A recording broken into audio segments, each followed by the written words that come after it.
Hello everyone. Correlation या सहसंबंध निकालने की दो विधियों के बारे में हमने बात की थी। पहली थी रैंक ऑर्डर मेथड, जो इसको स्पीयरमैन ने बताया था। दूसरा था प्रोडक्ट मूवमेंट, जिसको पियर्सन प्रोडक्ट मूवमेंट भी कहा जाता है, क्योंकि इसको पियर्सन ने बताया था। अब हम बात करते हैं कि प्रोडक्ट मूवमेंट कितने तरीके से निकाला जा सकता है। जिस तरीके से हमने पहले बात की थी कि डेटा दो तरीके के हो सकते हैं, ग्रुप डेटा हो सकते हैं, अनग्रुप डेटा हो सकते हैं। तो अनग्रुप डेटा जब हमारे पास होगा तो उससे हम दो तरीके से प्रोडक्ट मूवमेंट निकाल सकते हैं। पहला है रियल मीन मेथड, दूसरा अज्यूम्ड मीन मेथड। यानी वास्तविक मध्यमान विधि से भी निकाला जा सकता है और कल्पित मध्यमान विधि से भी निकाला जा सकता है। अब ये वास्तविक मध्यमान और कल्पित मध्यमान वही है जो हमने मध्यमान निकालते समय पढ़े थे कि मध्यमान को हम दो तरीके से निकाल सकते हैं। वास्तविक मध्यमान विधि थी और कल्पित मध्यमान विधि थी। वास्तविक मध्यमान विधि को दीर्घ विधि भी कहते हैं और कल्पित मध्यमान विधि को संक्षिप्त विधि भी कहते हैं। लेकिन वो मीन और ये प्रोडक्ट मूवमेंट है, दोनों में मीन निकलेगा। यानी अज्यूम्ड मीन यहाँ पर अज्यूम किया जाता है और रियल मीन में जो वास्तविक आपका मध्यमान आता है उसी के आधार पर प्रोडक्ट मूवमेंट निकाला जाता है। तो आपके सिलेबस में सिर्फ एक ही मेथड दिया हुआ है कि अज्यूम्ड मीन मेथड से कैसे निकाला जाता है प्रोडक्ट मूवमेंट। तो हम यहाँ पर रियल मीन मेथड से नहीं पढ़ेंगे, क्योंकि आपके सिलेबस में सिर्फ अज्यूम्ड मीन मेथड दिया हुआ है। तो बात करते हैं हम अज्यूम्ड मीन मेथड के बारे में, या कल्पित मध्यमान विधि द्वारा प्रोडक्ट मूवमेंट कैसे निकाला जाता है। तो सबसे पहले हम बात करते हैं कि जो कल्पित मध्यमान विधि है उसके द्वारा प्रोडक्ट मूवमेंट सहसंबंध गुणांक की गणना x तथा y परिवर्ती के कल्पित मध्यमान के आधार पर की जाती है। यानी यहाँ तक हमें दो बातें समझ में आ जानी चाहिए। पहली तो यहाँ की दो चर होंगे, x होगा और y होगा। जिस तरीके से हमने रैंक ऑर्डर में भी क्या किया था, हमें कोई भी दो सब्जेक्ट या कोई भी दो चर दिए हो सकते हैं, जिसमें हमने क्या किया था, रैंक दी थी उनको, कि जिसको सबसे ज़्यादा मिले हैं उसको रैंक हमने फर्स्ट दी, सेकंड दी। यहाँ पर हमें कोई रैंक नहीं देनी है, दो चर हमें मिलेंगे, उन दो चरों के आधार पर हम कल्पित मध्यमान निकालेंगे। यदि x तथा y परिवर्ती का मध्यमान दशमलव में भी प्राप्त होता है, इसका फायदा क्या होता है अज्यूम्ड मीन मेथड का, कि हमने रियल मीन मेथड निकाला। पहले आप मध्यमान तो उसमें भी निकालना है, इसमें भी निकालना है। तो अगर मान लीजिए हमने मीन निकाला और मीन हमारा दशमलव में आ जाता है, पॉइंट्स में आ जाता है, तो हम इसमें क्या कर सकते हैं, पूर्णांक के आधार पर, यानी हमें अगर दशमलव को हम अवॉइड करना चाहते हैं तो हम क्या करेंगे, किसी भी पूर्ण अंक को, जैसे मान लीजिए 15.5 आया है तो आप हम 15 को मान सकते हैं, 16 को मान सकते हैं। तो इससे क्या होगा, जो पूरी कैलकुलेशन अगर हमने दशमलव में करी है तो पूरी कैलकुलेशन हमारे लिए टफ पड़ेगी, थोड़ा टाइम लगेगा। तो यहाँ पर हम क्या करते हैं, किसी भी पूर्णांक के आधार पर हम क्या कर लेते हैं, कल्पित मध्यमान मान लेते हैं और उसके बाद हम क्या निकाल लेते हैं, कोरिलेशन निकाल लेते हैं। अब बात करते हैं पियर्सन प्रोडक्ट मूवमेंट मेथड। इसको प्रोडक्ट मूवमेंट विधि भी कहा जाता है और पियर्सन प्रोडक्ट मूवमेंट या पियर्सन की प्रोडक्ट मूवमेंट विधि भी कहा जाता है। क्यों कहा जाता है, क्योंकि इसका जो इस मेथड को या इस विधि का प्रतिपादन 1896 में कार्ल पियर्सन द्वारा किया गया था। इसी कारण इसको पियर्सन प्रोडक्ट मूवमेंट मेथड भी कहा जाता है। और इसके द्वारा जो हमें कोरिलेशन कोफिशिएंट मिलेगा उसको हम r, स्मॉल r, जो अंग्रेजी या इंग्लिश का जो स्मॉल r है उसके रूप में हम क्या करते हैं, प्रदर्शित करते हैं।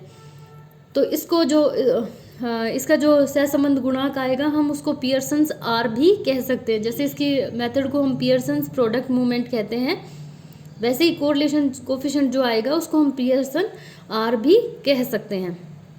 अब इसका नाम प्रोडक्ट मूवमेंट क्यों पड़ा उसके बारे में बात करते हैं। तो सबसे पहले ये वाली लाइन आप पढ़िए, प्राप्तांकों का उनके मध्यमान से विचलन के योग को कुल संख्या यानी n से भाग देने पर जो मान प्राप्त होता है उसे मोमेंट कहा जाता है। अब इसको समझिए, मान लीजिए कोई भी एक चर हमने ले लिया x या कोई भी y ले लिया, ठीक है। यहाँ पर जो स्कोर आएगा, मान लीजिए यहाँ पर 10, 15, 20 दे रखा है, ठीक है। तो सबसे पहले तो हमें इसका मीन निकालना होता है। ये मीन निकालने के बाद हम क्या करते हैं, विचलन निकालते हैं। और विचलन का मैंने आपको पहले भी डिटेल में बताया था। विचलन का मतलब होता है कि ये जो हमारा मीन आया है ये हमारे एक एक प्राप्तांक से कितना विचलित है या कितना अलग है।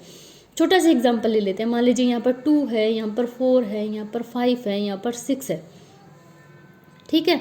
और मान लीजिए इसका टोटल कुछ भी आता है, 6 और 5 17 आया, ये 18 आया, मान लीजिए इसको 7 कर 18 आ गया। इसका मीन कुछ भी आता है, मान लीजिए हमारा मीन आ गया, ये मैं सिर्फ आपको एग्जांपल बता रही हूँ, मान लीजिए हमारा मीन आ गया 5, ठीक है। तो अब हमें देखना है कि ये 2 5 से कितना दूर है, 4 5 से कितना दूर है, 5 5 से कितना दूर है, या 7 5 से कितना विचलित है। तो कोई भी प्राप्तांक उसके मध्यमान से कितना विचलित है, विचलन को हमने देख लिया, और जो विचलन आया उसको हमने कुल संख्या यानी 1 2 3 4 ये कितने हैं, कुल संख्या या n से जब हम उसको क्या कर देते हैं, डिवाइड कर देते हैं, तो उसे मोमेंट कहा जाता है। ये तो हुआ 1। जब हम 2 चर ले लेते हैं, एक हो गया x और एक हो गया y, और बाद में जो इनके विचलन आए, विचलन का मतलब अभी मैं और डिटेल में बताऊंगी, हालांकि मैंने विचलन में बहुत अच्छे तरीके से आपको बता रखा है कि कोई भी एक प्राप्तांक अपने मध्यमान से कितना विचलित हुआ है। तो एक चर का अगर होगा तो उसको मोमेंट कहेंगे।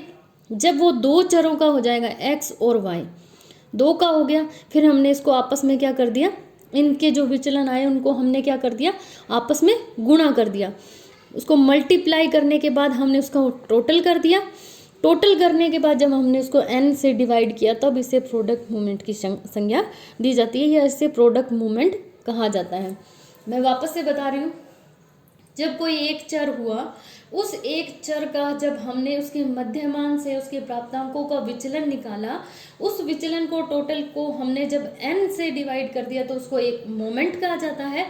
जब 2 चर आ गए तो उन दोनों चरों के विचलनों को जब हमने आपस में गुणा कर दिया या मल्टीप्लाई कर दिया, उसके बाद वो जो विचलन था या जो उनका गुणा किया था हमने, उसको जब हमने टोटल कर लिया, टोटल करने के बाद जब हमने उसको n से डिवाइड कर दिया तो उसको प्रोडक्ट मूवमेंट कहा जाता है।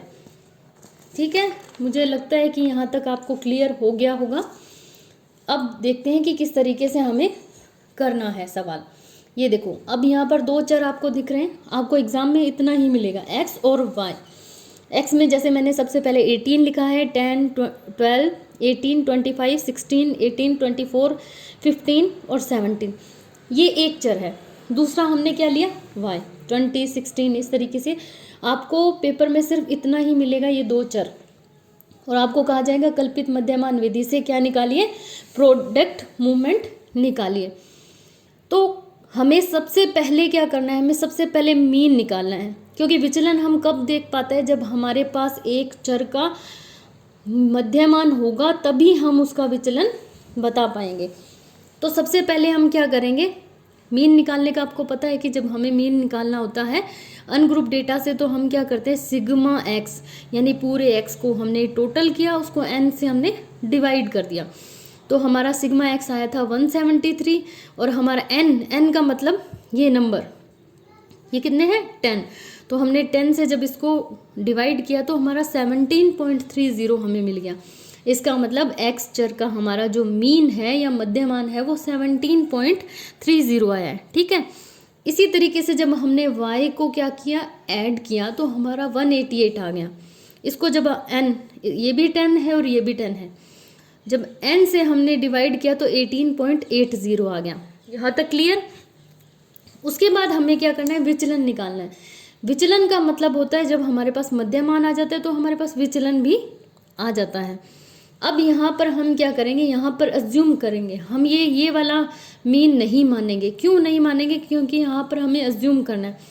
वहाँ पर अज्यूम्ड मीन जब हम निकालते थे तो हम कहीं भी 0 मान लेते थे, वो नहीं करना हमें। जैसे यहाँ पर 17.30 आया है, हमें यहाँ पॉइंट वाला नहीं रखना। मैंने यहाँ पर 17 मान लिया, यहाँ पर 18.80 है, यहाँ पर मैंने 18 मान लिया। ये ज़रूरी नहीं है कि आपको 17 और 18 ही मानना है। आपका मन करे तो आप 17 की जगह 20 मानो, 13 मानो, 12 मानो, 10 मानो, जितना मर्जी। अज्यूम का मतलब होता है आप चाहे जितना मान सकते हैं, लेकिन मैंने 17 इसलिए माना ताकि एक तो दशमलव जो था वो नहीं रहा, 17.30 मैंने इसका 17 मान लिया, और इसके आसपास इसलिए मानते हैं ताकि कैलकुलेशन बड़ी नहीं होती है। तो मैंने यहाँ पर 17 मान लिया, यहाँ पर 18 मान लिया। मैंने अज्यूम्ड मीन, AM का मतलब अज्यूम्ड मीन, X का कितना 17 और Y का कितना 18, ठीक है। तो यहाँ पर जो हम विचलन निकालेंगे वो किस तरीके से निकालेंगे, जो हमने अज्यूम किया है या जो हमने कल्पित मध्यमान जो माना है उसके आधार पर हम क्या करेंगे, विचलन निकालेंगे। तो ये छोटा जो x स्मॉल x है ये क्या दर्शा रहा है कि इस x चर का विचलन, ये स्मॉल y दिखा रहा है y चर का विचलन। तो यहाँ पर विचलन निकालने का मतलब है, यहाँ पर मीन मैंने कितना माना है 17 और y का मैंने माना है 18, इसलिए मैंने इसको पहले ही लिख दिया है। अब इसमें से हम क्या घटाएंगे 17 को और इसमें से हम घटाएंगे 18 को। तो 18 में से जब मैंने 17 को घटाया तो 1 आ गया, 17 में से जब मैंने 10 को घटाया तो -17 आ गया, 12 में से जब मैंने 17 को घटाया तो -5 आ गया, 18 में से जब मैंने 17 को घटाया तो 1 आ गया। इस तरीके से मैंने x चर का विचलन निकाल लिया और 18 मीन मान के मैंने y चर का और इसका विचलन निकाल लिया। यहाँ तक आपको क्लियर हो जाना चाहिए, क्योंकि ये हम वही पढ़ रहे हैं जो हमने पहले विचलन या डिविएशन पढ़ा था। उसके बाद हम क्या करेंगे, x की स्क्वायर यानी ये जो विचलन है इसकी स्क्वायर कर देंगे। उसमें भी हमने पढ़ा था कि इनके विचलनों के वर्गों का गुणनफल, तो यहाँ पर हमारा विचलन उसका वर्ग हो रहा है, उसके बाद ये जो विचलन है उनका गुणनफल, यहाँ पर इसका गुणनफल भी हो रहा है। तो यहाँ पर जब हमने इसके विचलन का वर्ग किया तो 1 को अगर 1 से मल्टीप्लाई करेंगे तो 1 ही आएगा, 7 को -7 से मल्टीप्लाई करेंगे तो 49 आएगा, 5 को 5 से करेंगे, -5 को -5 से मल्टीप्लाई करेंगे तो 25 आएगा। इस तरीके से मैंने x की स्क्वायर यानी इसके विचलन का वर्ग कर दिया और y के विचलनों का वर्ग कर दिया। उसके बाद हमने उसमें प्रोडक्ट मूवमेंट में पढ़ा था कि x और y दोनों के विचलनों का गुणनफल, यहाँ पर ये और ये मल्टीप्लाई होंगे। 2 को 1 से मल्टीप्लाई किया 2, 7 को 2 से मल्टीप्लाई किया 14, 5 को 4 से मल्टीप्लाई किया 20, 1 को 2 से मल्टीप्लाई किया 2।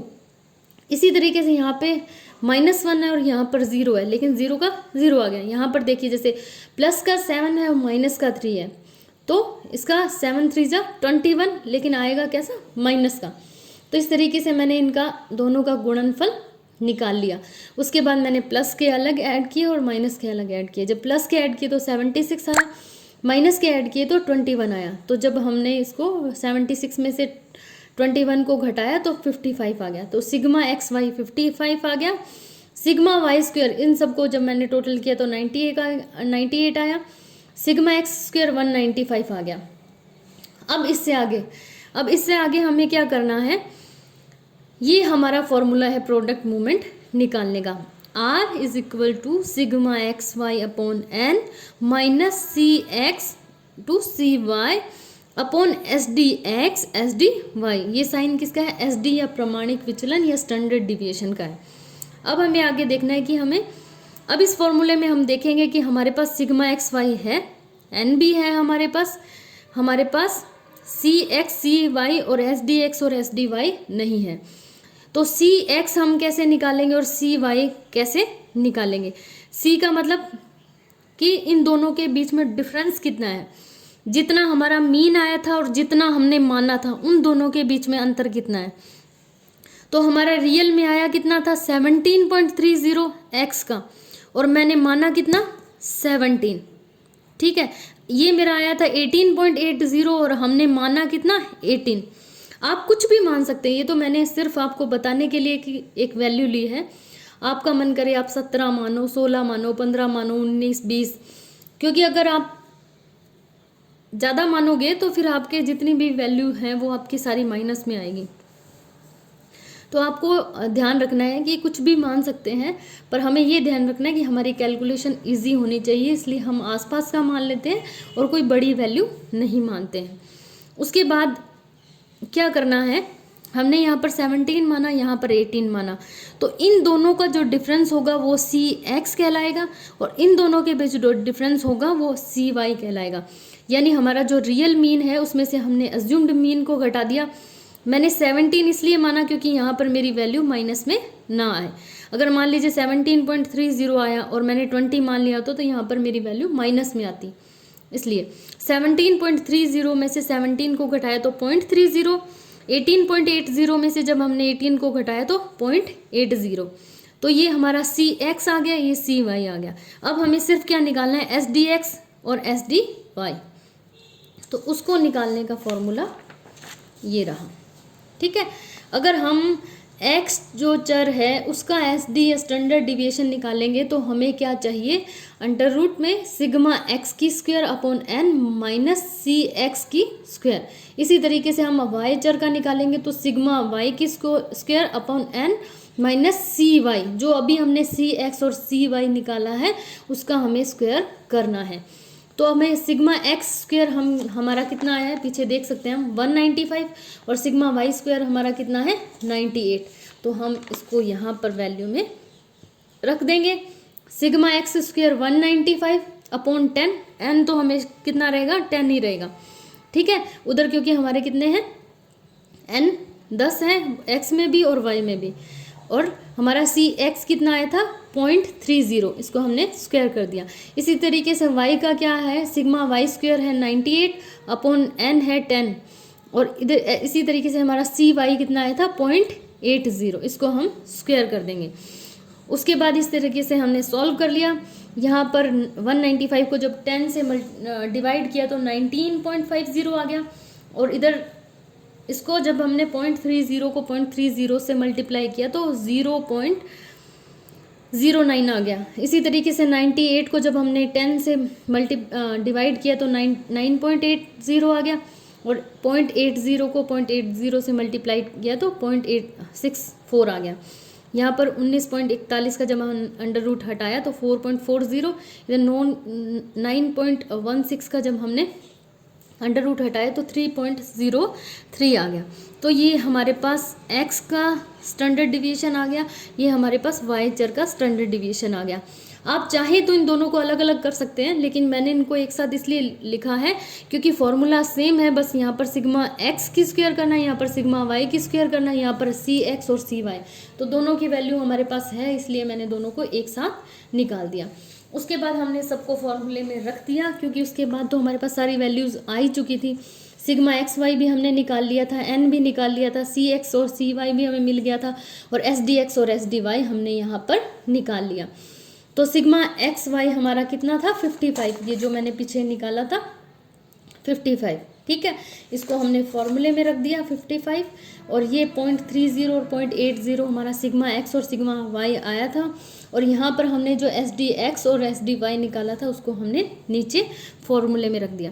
यहाँ पर आप क्लियरली देख सकते हैं, यहाँ पर सिर्फ मैंने वैल्यू रखी है, जो सिग्मा एक्स वाई आया था उसको इसकी जगह पे रख दिया, और यहाँ पर हमने क्या किया s d x multiply s d Y.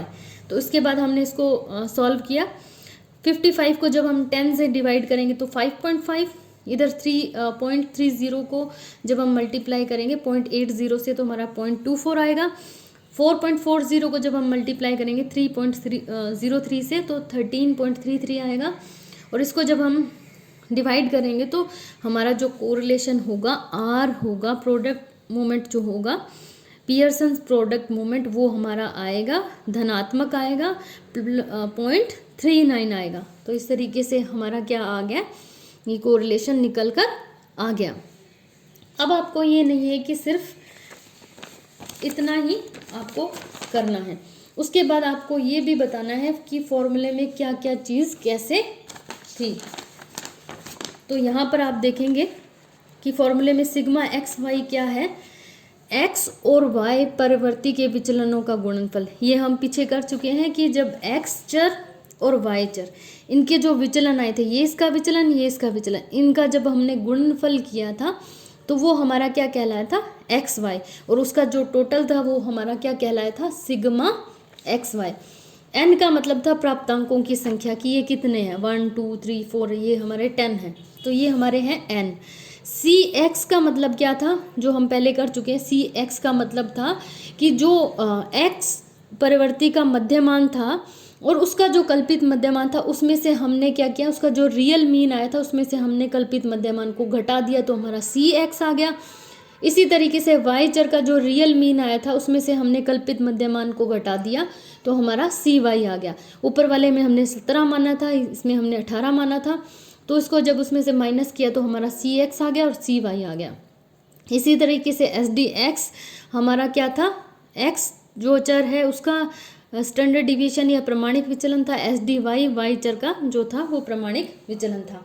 उसके बाद हमें स्टेप्स लिखने होते हैं कि हमने क्या क्या कैसे कैसे किया। तो इसमें कोई भी मुश्किल नहीं है। जब आप इसको पढ़ोगे बिना सवाल किए हुए तो आपको अजीब लगेगा कि ये कैसे आया, लेकिन जैसे जैसे आपने किया, अभी मैं आपको समझाती हूँ कि कैसे कैसे हमने किया। हमने सबसे पहले क्या किया था, ये देखिए, सबसे पहले मैंने आपको क्या बताया था कि हम पहले क्या करेंगे, एक्स चर का मीन निकालेंगे और वाई चर का मीन निकाल लेंगे।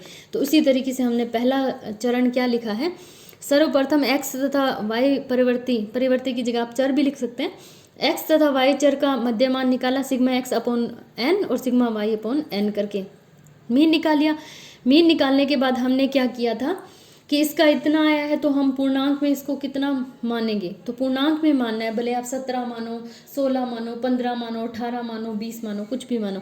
तो पूर्णांक के आधार पर हमने क्या किया, अज्यूम्ड मीन मान लिया। तो अज्यूम्ड मीन हमारा x 17 माना हमने और अज्यूम्ड मीन y हमने 18 माना। ठीक है, उसके बाद नेक्स्ट स्टेप हमने क्या किया था, डिविएशन निकाला था। डिविएशन का मतलब x स्मॉल x, ये जो निकाला था स्मॉल x, इसका मतलब क्या था कि हमने क्या किया, कल्पित मध्यमान जो 17 था उसके आधार पर हमने विचलन निकाल लिया। 17 जो था उस हर एक प्राप्तांक में से हम 17 को घटाते गए तो ये हमारा x विचलन आ गया। और उस x का हमने क्या किया, ये हमारा x आ गया, उस x का हमने स्क्वायर कर दिया और उसके बाद हमने उसका टोटल कर दिया, तो हमें ये सिग्मा x स्क्वायर मिल गया। इसी तरीके से हमने y का क्या किया, जो हमने माना था विचलन 18, उसको हमने हर एक प्राप्तांक में से घटा दिया, उसके बाद उसका स्क्वायर कर दिया और उसके बाद उसका सिग्मा या टोटल कर दिया। तो आगे वाले स्टेप में हमने यही किया। थर्ड जो अभी हमने देखा, x परिवर्ती के कल्पित मध्यमान के आधार पर विचलन x ज्ञात किया और विचलन का वर्ग करके योग के रूप में सिग्मा एक्स स्क्वायर 195 मिल गया था हमें। और इसी तरीके से हमने वाई चर का जो था विचलन निकाल के उसका वर्ग करके उसका टोटल सिग्मा वाई स्क्वायर 98 हमने प्राप्त कर लिया। ठीक है, उसके बाद हमने क्या किया था, x और y दोनों, ये जो x और y थे इन दोनों का विचलनों का गुणनफल कर दिया था, यानी इन दोनों को मल्टीप्लाई कर दिया था। मल्टीप्लाई करने के बाद इसका टोटल निकाल दिया था। तो अगले चरण में हमने लिख दिया कि x और y के विचलनों का परस्पर गुणा करके या मल्टीप्लाई करके उसका टोटल निकाला, और टोटल में हमने प्लस और माइनस दोनों को अलग अलग करके और सिग्मा एक्स वाई निकाल दिया। ठीक है, उसके बाद हमने अगला काम क्या किया था, यहाँ तक हमारा हो गया। उसके बाद हमने सी एक्स और सी वाई निकाला था। वो कैसे निकाला था हमने, सी एक्स और सी वाई कैसे निकाला था कि हमने जो हमारा रियल मीन आया था उसमें से हमने अज्यूम्ड मीन को घटा दिया था, तो हमारा एक्स सी एक्स आ गया था। उसी तरीके से दूसरे चर का जब हमने किया तो सी वाई आ गया, यानी जो हमारा रियल मीन था उसमें से कल्पित मध्यमान को घटा दिया। तो अगले स्टेप में हमें ये लिखना है। उसके बाद है कि हमने एस डी निकाला, पहले एक्स चर का निकाला फिर वाई चर का एस डी निकाला, प्रमाणिक विचलन निकाला। तो एस डी एक्स चर का हमें 4.40 प्राप्त हुआ और वाई चर का हमें 3.03 प्राप्त हुआ। और बाद में लास्ट में क्या किया, हमने सबको सूत्र में रख के फॉर्मूले में पुट करके और हमने पियर्सन्स प्रोडक्ट मोमेंट 0.39 निकाला। तो इन स्टेप्स में आपको कोई भी चीज़ रटने की ज़रूरत नहीं है, जैसे जैसे आप करेंगे सवाल वैसे वैसे आपको स्टेप्स भी लिखने हैं। उसके बाद ये था कि हमें 0.39 लास्ट में हमें ये नहीं छोड़ना कि 0.39 आया है, यहाँ पर हमें देखना है कि 0.39 हमारा कहाँ पर आ रहा है। ये टेबल मैंने आपको कहा था कि आपको अच्छे तरीके से याद करनी है इसको। अब 0.39 हमारा कहाँ पर आएगा, ऊपर आएगा 2.21 से लेकर 0.40 इसके बीच में आएगा। तो हमारा कैसा है, ये किस तरीके का कोरिलेशन आया है, लो पॉजिटिव कोरिलेशन की, निम्न है लेकिन धनात्मक सहसंबंध है। तो आप यहाँ पर लिखेंगे कि ये जो हमें कोरिलेशन प्राप्त हुआ है वो निम्न धनात्मक सहसंबंध प्राप्त हुआ है। यहाँ तक आपको करना है। Thank you.